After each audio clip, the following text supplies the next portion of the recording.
নমস্কার বন্ধুরা, তোমাদের সবাইকে স্বাগত জানাই আরও একটি নতুন ভিডিওতে। আজ আইএসএলে মোহনবাগান বনাম নর্থ ইস্ট দলের ম্যাচ ছিল, যেখানে 4-2 গোলে মোহনবাগান দল ম্যাচটি জিতে নিয়েছে।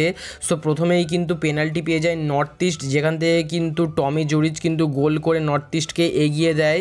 এরপর প্রথমার্ধের শেষ 5 মিনিটে গিয়ে কিন্তু লিস্টন কোলার্সো দুর্দান্ত একটি গোল, এবং তার কিছুক্ষণ পরেই কিন্তু জেসন কামিংসকেও গোল করে কিন্তু মোহনবাগান দলকে 2-1 গোলে লিড দিয়ে দেয়, এবং দুর্দান্ত কিন্তু শেষ 5 মিনিট গেছে মোহনবাগান দলের জন্য।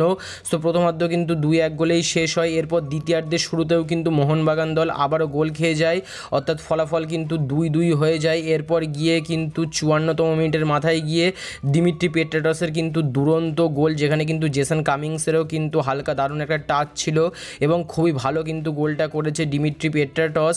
এরপর গিয়ে কিন্তু 56তম মিনিটের মাথায় গিয়ে জনি কাউকোর দুর্দান্ত একটি ডিফেন্স স্প্লিটিং পাস, সেখান থেকে কিন্তু সাহাল আব্দুল সামাদের গোল, এবং এই গোলটাও কিন্তু খুবই ভালো ছিল। এবং আজকে কিন্তু 4টি গোলের মধ্যে 3টি অ্যাসিস্ট করেছে জনি কাউকো, এবং দুর্দান্ত কিন্তু পারফরমেন্স করেছে জনি কাউকো। সো তোমাদের মোহনবাগান দলের খেলা কেমন লেগেছে এবং কোন প্লেয়ারের খেলা বেশি ভালো লেগেছে অবশ্যই কমেন্ট করে জানিয়ে দিও। আমার মতে কিন্তু অবশ্যই জনি কাউকোর খেলাটাই কিন্তু বেস্ট হয়েছে মোহনবাগান দলে। এছাড়া কিন্তু সমস্ত প্লেয়াররাই কিন্তু মোটামুটি সবাই ভালো খেলেছে। সো এই ম্যাচ জিতবার ফলে কিন্তু মোহনবাগান দল পয়েন্টস টেবিলে 2 নম্বরে উঠে এসেছে, এবং লিগ শিল্ড জয়ের কিন্তু অনেকটাই কাছাকাছি রয়েছে মোহনবাগান দল। সো তোমাদের কি মনে হচ্ছে, মোহনবাগান দল কি এই আইএসএল মরশুমে লিগ শিল্ড জিততে পারবে? অবশ্যই তোমরা তোমাদের মতামত জানিয়ে দিও, এবং আজকে মোহনবাগান দলের খেলা কেমন লেগেছে জানাতে একদমই ভুলবে না। আর আজকের ভিডিও ব্যাস এই পর্যন্তই ছিল।